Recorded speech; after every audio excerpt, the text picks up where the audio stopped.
The following content is provided under a Creative Commons license. Your support will help MIT OpenCourseware continue to offer high-quality educational resources for free. To make a donation or view additional materials from hundreds of MIT courses, visit MIT OpenCourseware at ocw.mit.edu. Today we're going to sort of introduce graph search in general and talk about one algorithm, which is breadth-first search, and understand how, in principle, you could solve a puzzle like the Rubik's Cube.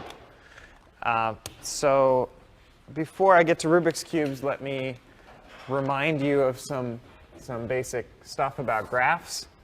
Or I can tell you, to start out with, graph search is about exploring a graph. And there's many different notions of exploring a graph. Maybe I give you some node in a graph S and some other node in a graph T, and I'd like to find a path. That's going to represent a problem like I give you a particular state of a Rubik's Cube, and I want to know, is there some path that gets me into a solved state? I really want to solve this on stage. What the hell? We started. All right, so this is a particularly easy state to solve. That's why I set it up this way. All right, so there you go. 7 by 7 by 7 Rubik's Cube solved in 10 seconds. Amazing. New world record. So that you're given some initial state of the Rubik's Cube. You're given the target state. You know what solve looks like. You want to find this path. Maybe you want to find all paths from S. Maybe you just want to explore all the nodes in a graph that you can reach from S. Maybe you want to explore all the nodes in a graph, or maybe all the edges in the graph. These are all exploration problems. They're all going to be solved by algorithms from this class and next class. So before we go further, though, I should remind you what a graph is and sort of basic features of graphs that we're going to be using. This is all 6042 material, so you should know it very well. If you don't, there's an appendix in the textbook about it. We have a set of vertices. We have a set of edges.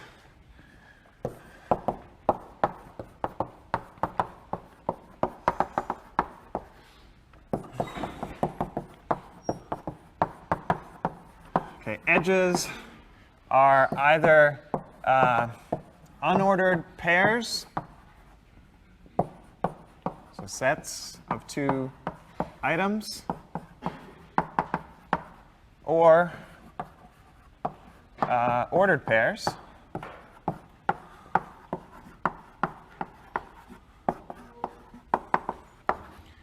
In this case, we call the graph undirected. In this case, we call the graph directed. Usually, there's only one type. Either all the edges are directed or all the edges are undirected. There is a study of graphs that have both, but we are not doing that here. So some simple examples. Here's a graph.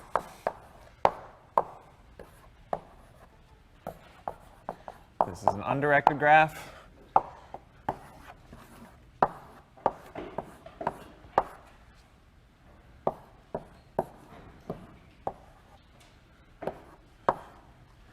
This is a directed graph. Okay, the set of vertices here is ABCD. Set of vertices here is ABC. Set of edges here is, so E is going to be things like AB, BC, CD. I think you get the idea. Just for completeness, V is ABCD, just so you remember notation and so on. One of the issues we're going to talk about in this class is how do you represent a graph like this for an algorithm? So it's all fine to say, oh, this is a set of things, this is a set of things. An obvious representation is you have a list or an array of vertices.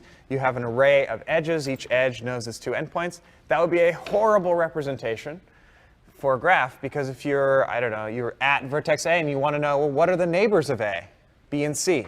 You'd have to go through the entire edge list to figure out the neighbors of A. So spend linear time just to know where you can go from A. So we're not going to use that representation. We're going to use some better representations, something called adjacency lists. Cool. Okay, over here you've got things like AC, BC, and CB, so you can have edges in both directions. What am I missing? BA. So that's E in that case. There are a whole lot of applications of graph search. I'll make you a little list, talk about a few of them. So we've got web crawling. Your Google, you want to find all the pages in the web. Most people don't just tell you, hey, I've got a new page, please index it. You have to just keep following links. In the early days of the web, this was a big deal. Following links, finding everything that's out there. It's a little bit of an issue because if you define it wrong, the internet is infinite because of all those dynamically generated pages. But to deal with that, Google goes sort of breadth first for the most part. It's prioritized. But you want to see all the things you can reach from pages you already have and keep going. At some point, you give up when you run out of time. Social networking. You're on Facebook, you use Friend Finder. It tries to find the friends that are nearest to you, or friends of friends is sort of a level 2 search. That's essentially a graph search problem. You want to know what's 2 levels or 3 levels of separation from you. And then you loop over those and look for other signs that you might be good friends. You're on a network, like the internet or some intranet. You want to broadcast a message. So here's you. You want to send data out. That's essentially a graph exploration problem. That message, that packet is going to explore the graph. Garbage collection. I hope you all know that modern languages have garbage collection. This is why you don't have to worry about freeing things. Even in Python, even in CPython, I learned, there is a garbage collector as a version 2. But also in PyPy and Jython and in Java and like pretty much every fairly modern language, you have garbage collection, meaning if there's some data that's unreachable from, so you have your variables, whatever is actively in variables that can be accessed by the program, everything that's reachable from there you have to keep. But if some data structure becomes no longer reachable, you can throw it away and regain memory. And so that's happening behind the scenes all the time. And the way it's being done is with a breadth first search, which is what we're going to talk about today. Another one, model checking.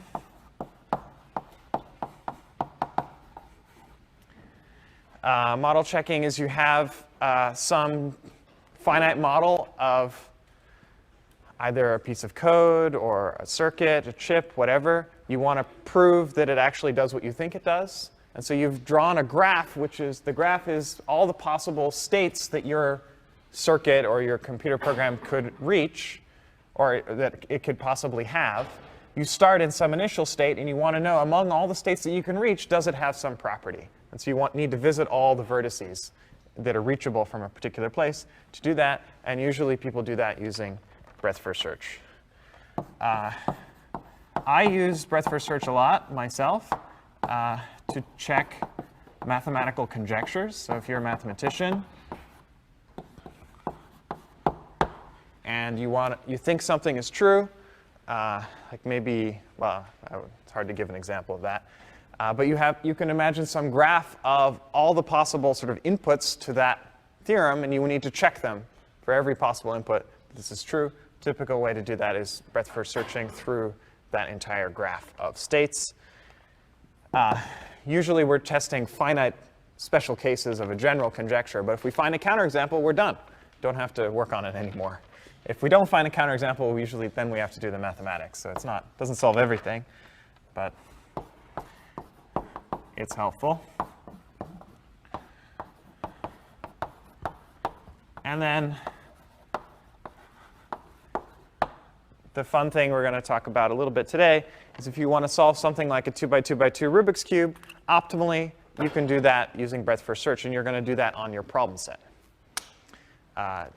Solving this one optimally using breadth first search would definitely take more than the lifetime of the universe. So don't try 7 by 7 by 7. Leave that to the cubing experts, I guess. No, I think no one will ever solve a 7 by 7 by 7 Rubik's Cube optimally. But there are ways to find a solution, just not the best one. OK, so let me tell you just for fun, as an example, this pocket cube, which is 2 by 2 by 2 Rubik's Cube.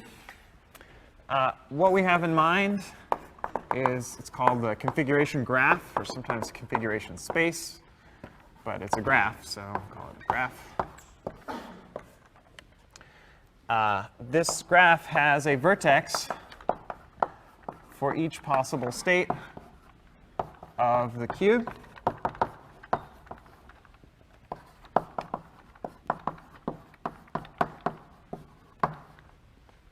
So this is a state. Oh, a little creaky here. This is a state. This is a state. This is a state.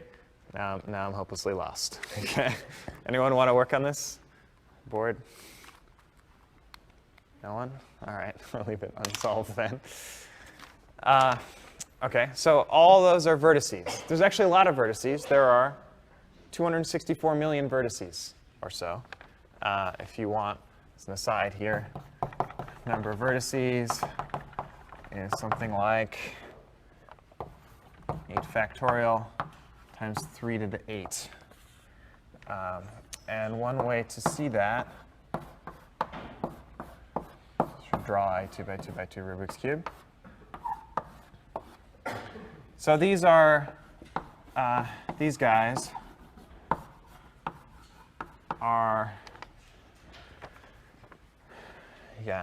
these are what you might call cubelets or cubies, I think is a standard term in Rubik's Cube land. And so there's 8 of them in a 2 by 2 by 2, 2 cubed. You can essentially permute those cubies within the cube however you like. That's 8 factorial.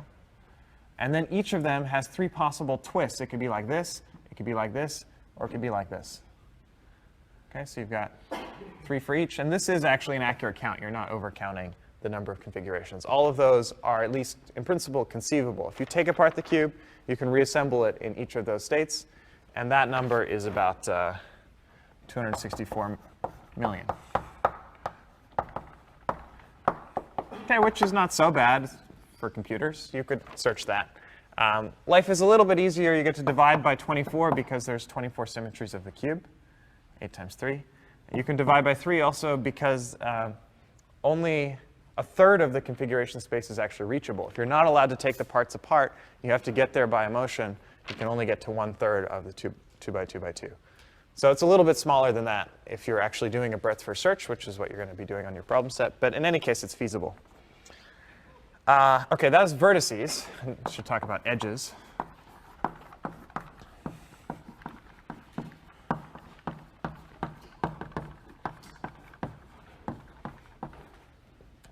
For every move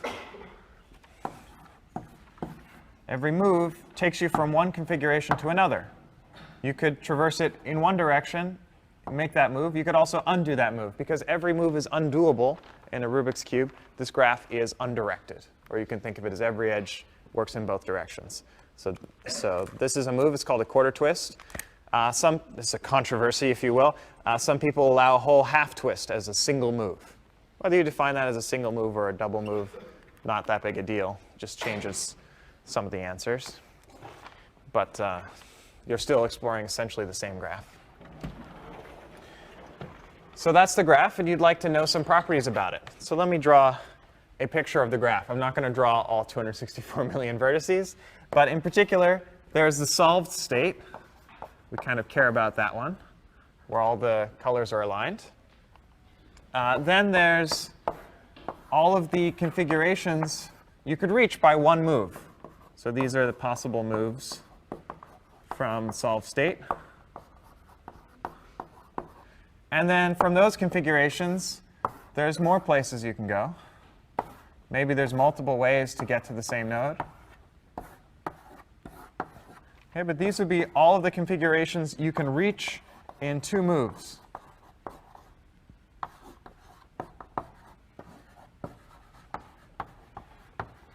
Okay, and so on. And at some point, you run out of graph. So there might be some ways to get, there might be a few things, a few nodes out here. These are kind of the way I'm drawing this.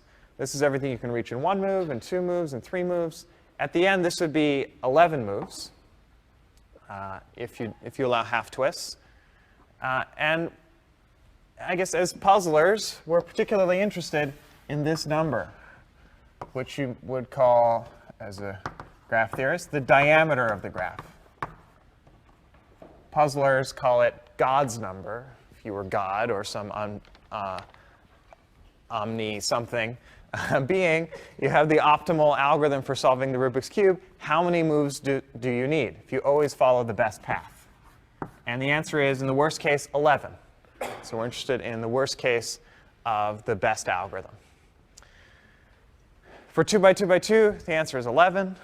For 3 by 3 by 3, the answer is 20. That was just proved last summer with a couple years of computer time. For 4 by 4 by 4, I don't have one here. I think we'll never know the answer. For 5 by 5 by 5, we'll never know the answer. For 6, for 7, same deal. But for 2 by 2 by 2, you can compute it. You will compute it on your problem set.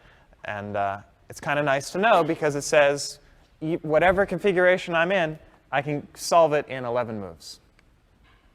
But the best known way to compute it is basically to construct this graph 1 layer at a time until you're done, and then you know what the diameter is. The trouble is, in between here, this grows exponentially. At some point, it decreases a little bit. But getting over that exponential hump is really hard. And for 3 by 3 by 3, they used a lot of tricks to speed up the algorithm. But in the end, it's essentially a breadth-first search. What's a breadth-first search? This going layer by layer. So we're going to formalize that in a moment. But that is the problem. So just for fun,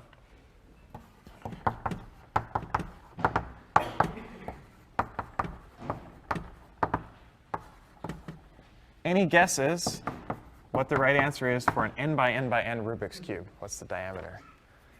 Not an exact answer, because I think we'll never know the exact answer. But if I want theta something, what do you think the something is?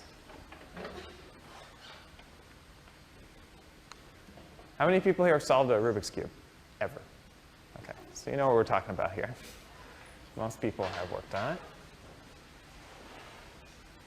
If you think about an n by n by n Rubik's Cube, each side has area n squared. So total surface area is 6n squared. So there's roughly theta n squared little cubies here. So what do you think the right asymptotics is for n by n by n?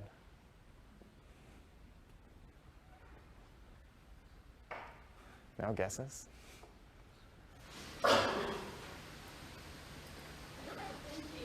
N cubed? Reasonable guess? But wrong. It's an upper bound. Why n cubed?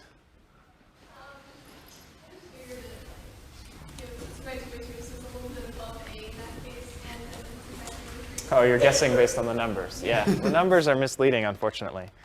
It's the law of small numbers, I guess. Doesn't really look right. I know the answer. I know the answer because we just wrote a paper with the answer. This is a new result from this summer. But I'm curious. So to me, the obvious answer is n squared, because there's about n squared cubies.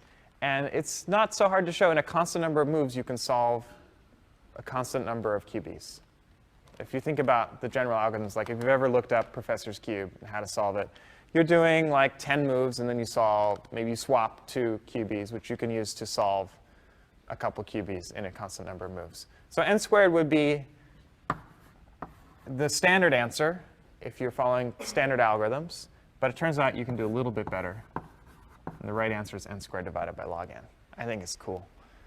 Hopefully you guys can appreciate that. Not a lot of people can appreciate n squared divided by log n. But here in algorithms, we're all about n squared over log n. So if you're interested, papers on my website, things called algorithms for solving Rubik's Cubes. There's a constant there. Current constant is not so good. Let's say it's in the millions. But hey, you got to start somewhere.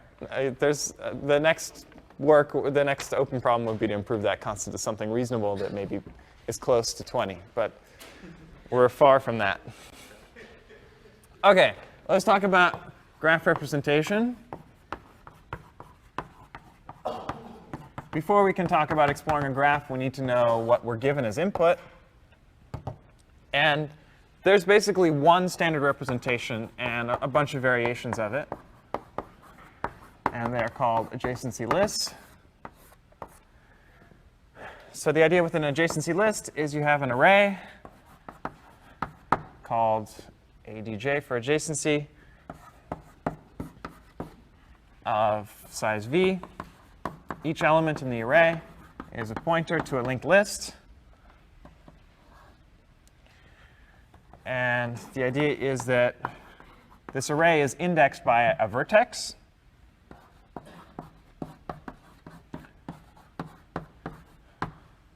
So we're imagining a world where we can index arrays by vertices. So maybe you just label your vertices 0 through v minus 1. Then that's a regular array. Or if you want to get fancy, you can think of a vertex as an arbitrary hashable thing. And ADJ is actually a hash table. And that's how you probably do it in Python. Maybe your vertices are objects. And this is just hashing based on the address of the object. But we're not going to worry about that. We're just going to write ADJ of u. Assume that somehow you can get the linked list corresponding with that vertex.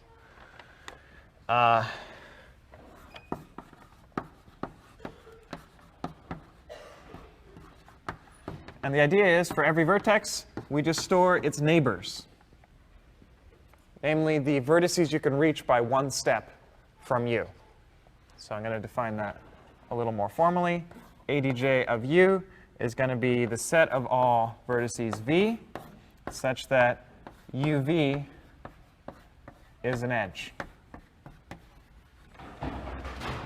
OK, so if you have a vertex, where are my graphs here? So if I have a vertex like b, ADJ of b is going to be both a and c, because in one step there are outgoing edges from b to a and b to c. So ADJ of b is AC. Write that.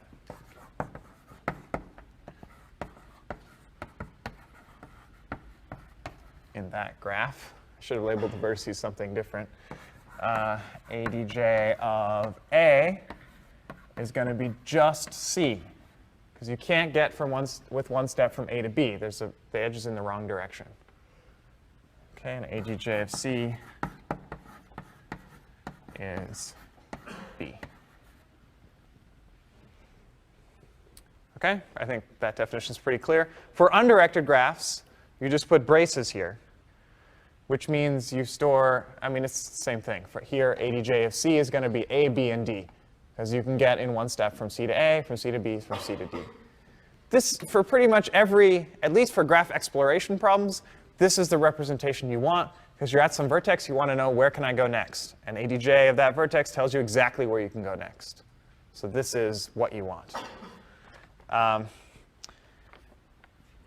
There's a lot of different ways to actually implement adjacency lists. I've talked about two of them.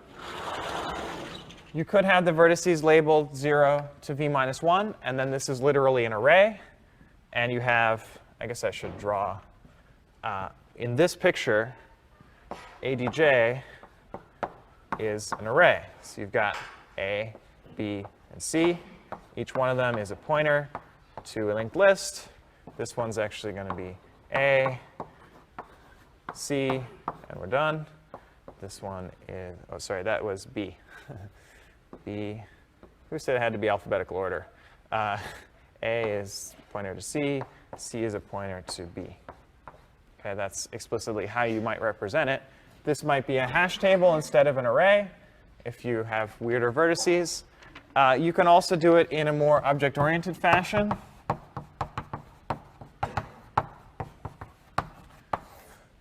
You could for every vertex v, you can make the vertices objects, and v dot neighbors could store what we're defining over there to be ADJ of v. Okay, this would be the more object-oriented way to do it. I've thought a lot about this, and I like this, and usually when I implement graphs, this is what I do. But it's convenient to have this representation. There's a reason the textbook uses this representation, because if you've already got some vertices lying around and you want to have multiple graphs on those vertices, this lets you do that. So you can define multiple ADJ arrays, one for graph 1, one for graph 2, one for graph 3. They can all talk about the same vertices. Whereas here, a vertex can only sort of belong to one graph. It can only have one neighbor structure that says what happens. If you're only dealing with one graph, this is probably cleaner. But with multiple graphs, which will happen even in this class, adjacency lists are kind of the way to go. You can also do implicitly represented graphs.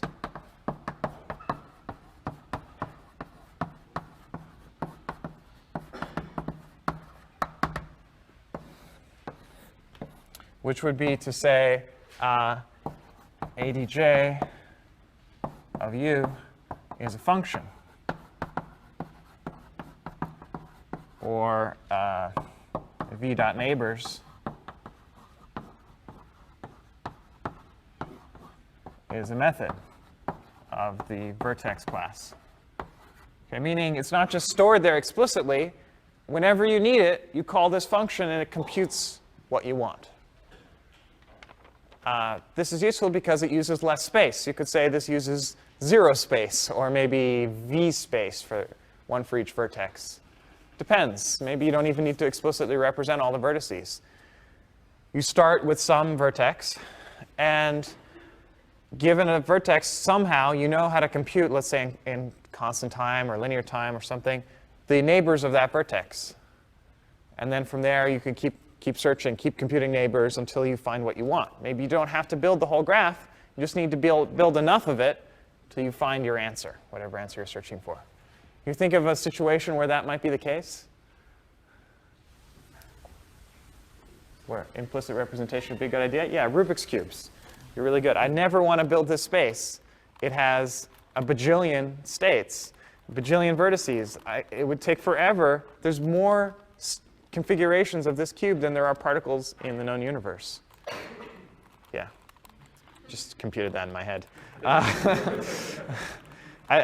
have done this computation recently, and for 5 by 5 by 5, it's like 10 to the 40 states, or 10 to the, somewhere 10 to the 40, 10 to the 60. There's about 10 to the 80 particles in the known universe, 10 to the 83 or something. So this is probably, I don't know, 10 to the 200 or so. It's a lot.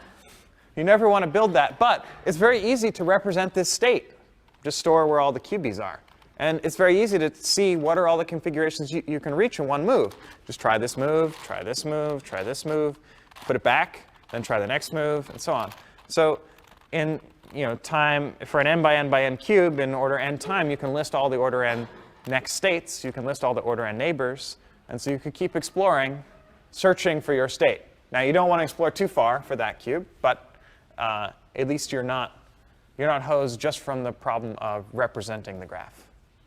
So even for 2 by 2 by 2, it's useful to do this mostly to save space. You're not really saving time.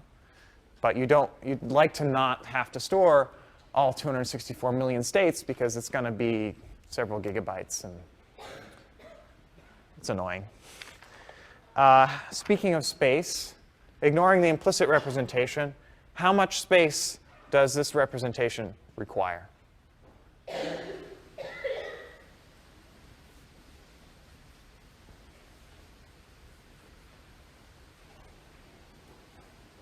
V plus E. This is going to be the bread and butter of our graph algorithms. Most of the things we're going to talk about achieve V plus E time. This is essentially optimal. It's linear in the size of your graph. You've got V vertices, E edges. Technically, in case you're curious, this is really the size of V plus the size of E. But in the textbook, and I guess in the world, we just omit those sizes of whenever they're in a theta notation or a big O notation. So number of vertices plus number of edges. That's sort of the bare minimum you'd need if you want an explicit representation of the graph. And we achieve that because we've got v space just to store the vertices in an array. And then if you add up each of these as an edge, we have to be a little careful. In undirected graphs, each of these is a half edge. So there's actually 2 times e nodes over here, but it's theta e. So theta v plus e is the amount of space we need. And ideally, all our algorithms will run in this much time, because that's what you need just to look at the graph. OK.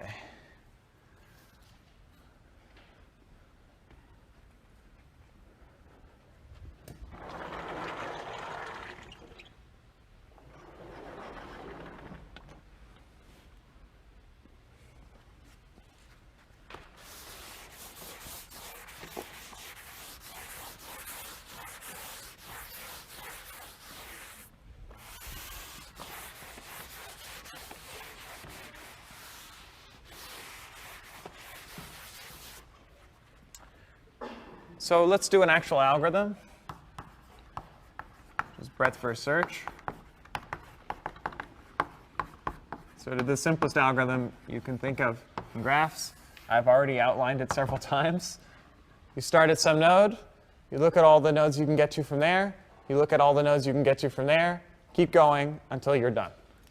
So this is going to explore all of the vertices that are reachable from a node.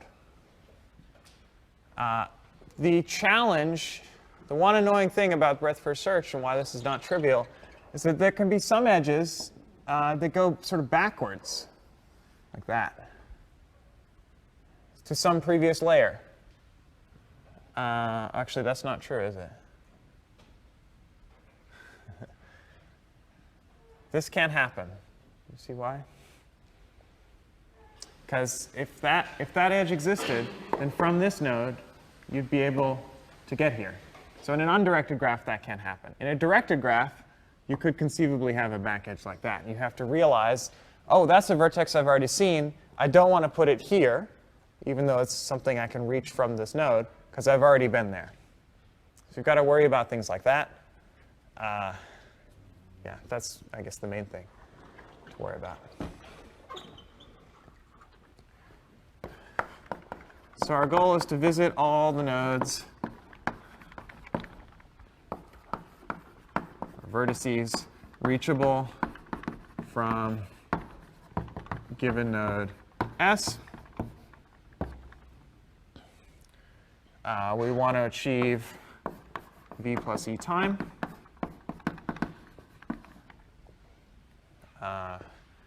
And the idea is to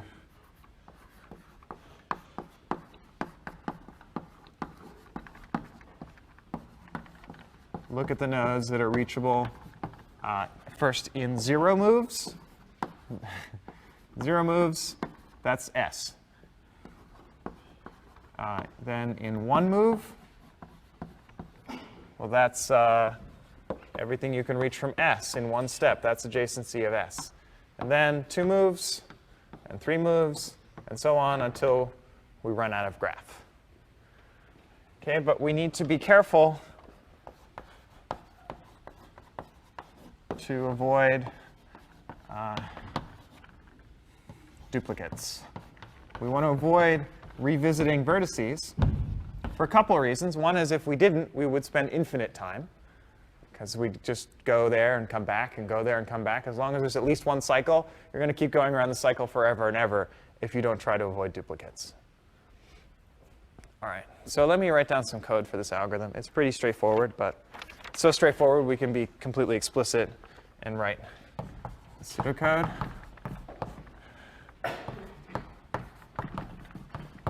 There's a few different ways to implement this algorithm. I'll show you my favorite, but textbook has a different favorite.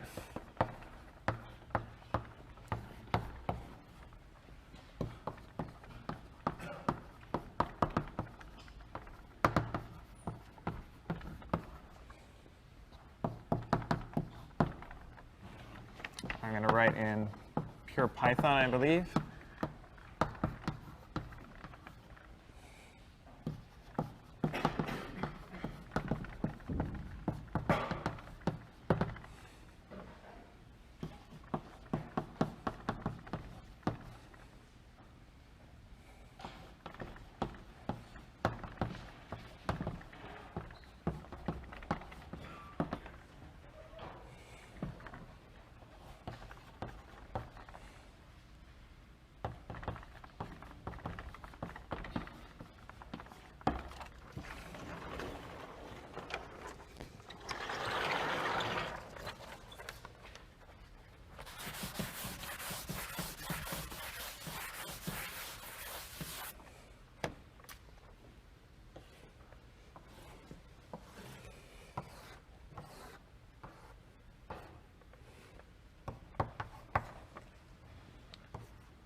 Almost done.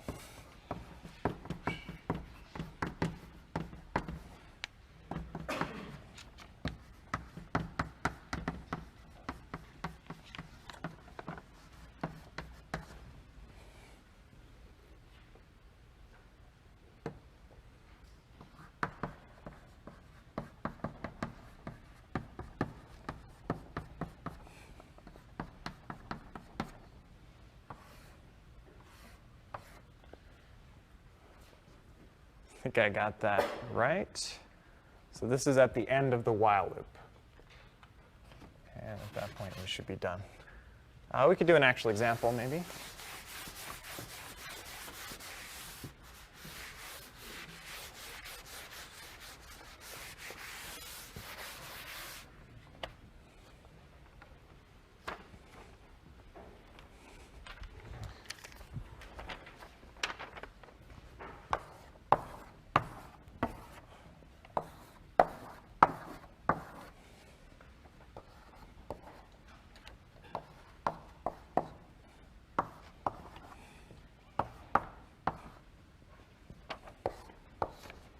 I'm going to do it on an undirected graph, but this algorithm works just as well on directed and undirected graphs. Okay, there's an undirected graph. We're given some start vertex S, and we're given the graph by being given the adjacency lists. So you could iterate over the vertices of that thing. Given a vertex, you can list all the edges you can reach in one step. And then the top of the algorithm is just some initialization. The basic structure is we have this thing called the frontier, which is what we just reached on the previous level. I think that's going to be level I minus 1. Just don't want to make an index error.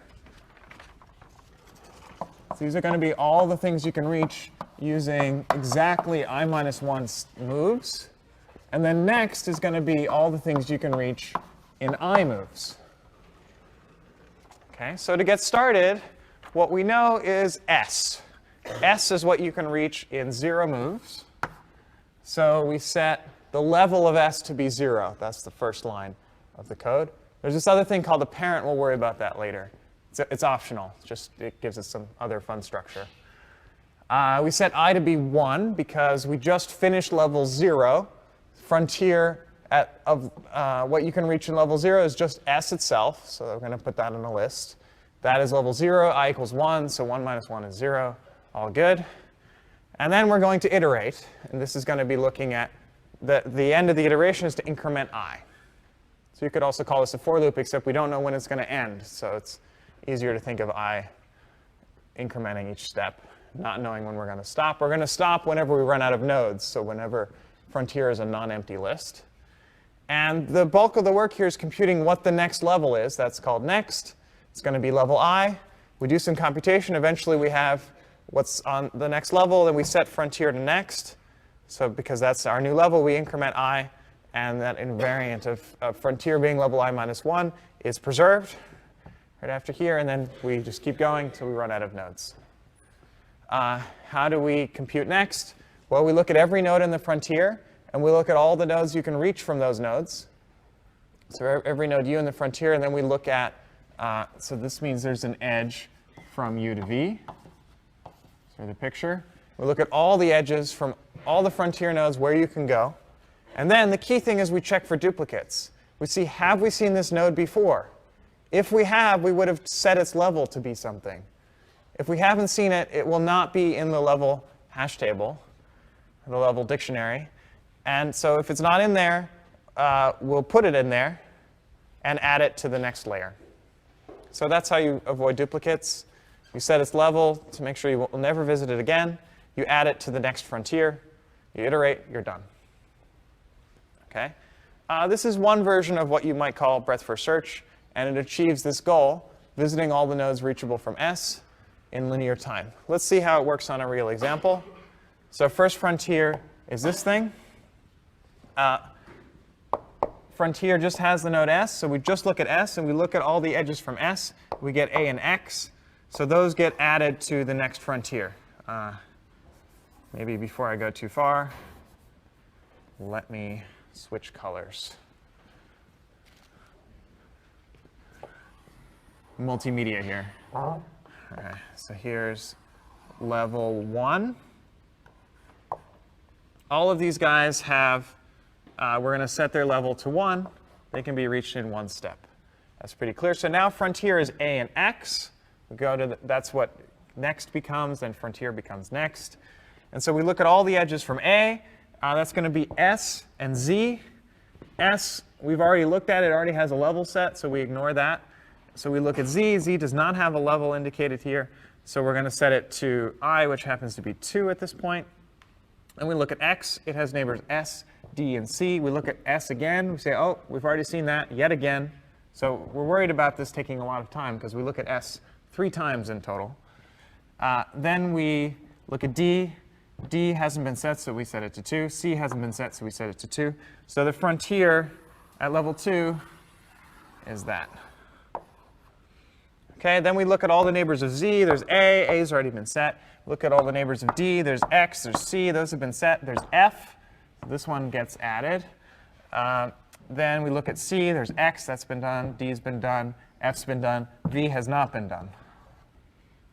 So this becomes a frontier at level 3. Then we look at level 3. There's F. D's been done. C's been done. V's been done. We look at V. C's been done. F's been done. Nothing to add to next. Next becomes empty. Frontier becomes empty. The while loop finishes. Ta-da! We've computed. We've visited all the vertices. Question? Yeah, just at the very beginning of the algorithm, the level equals S. Yeah.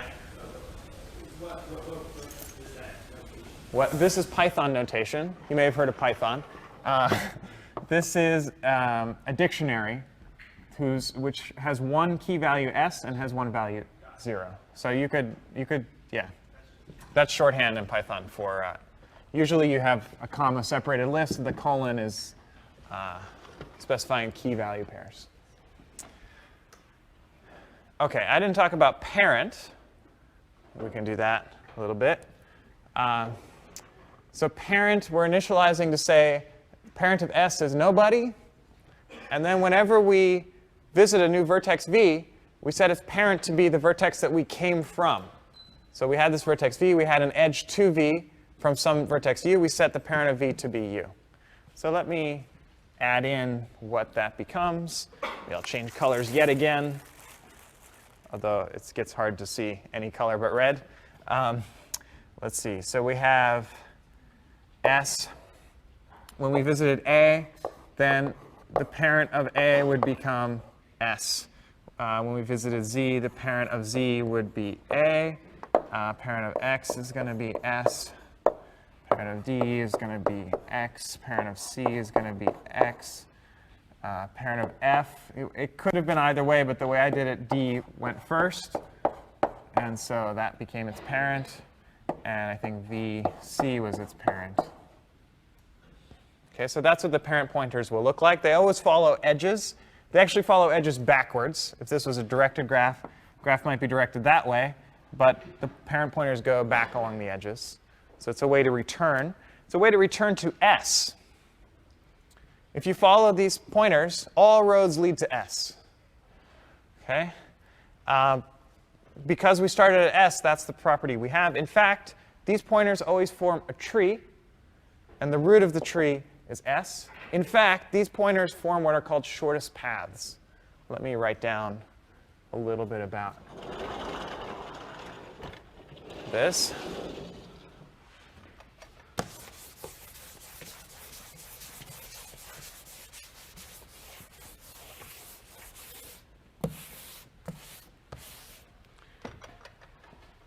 Shortest path properties.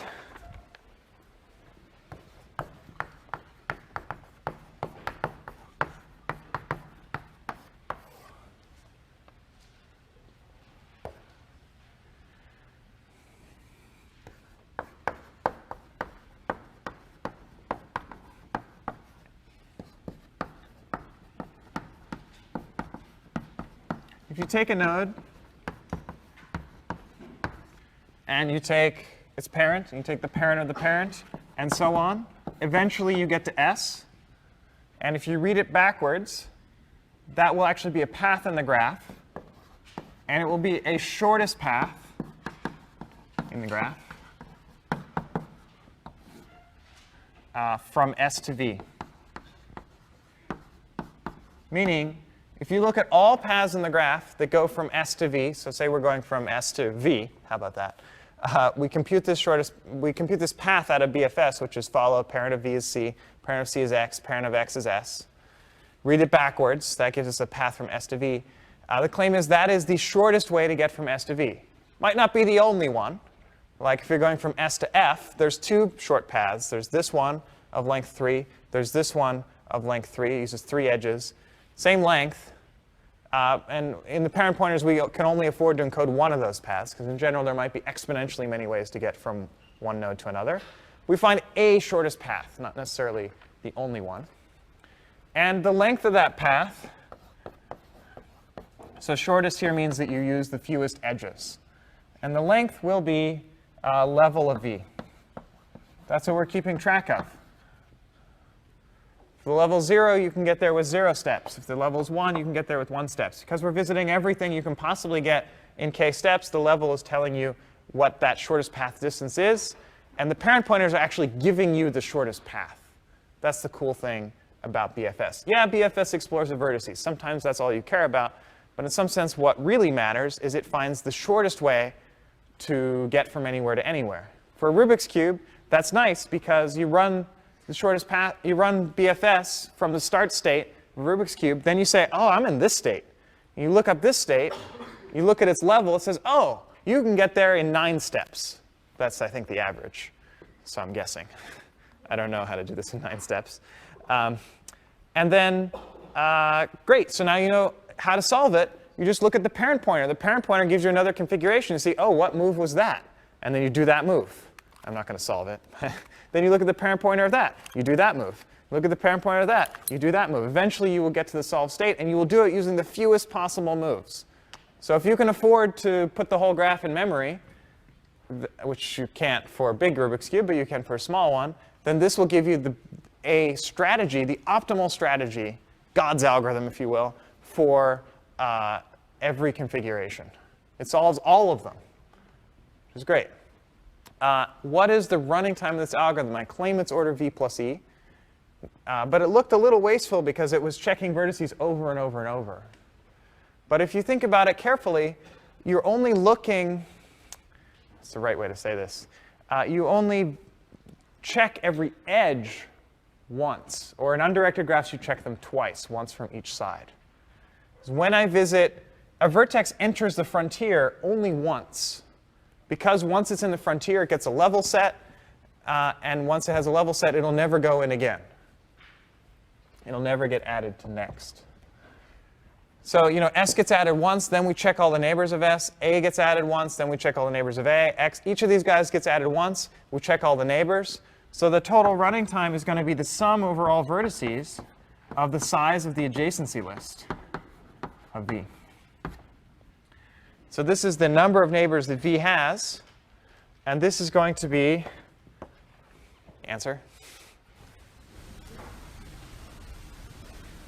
Times number of edges.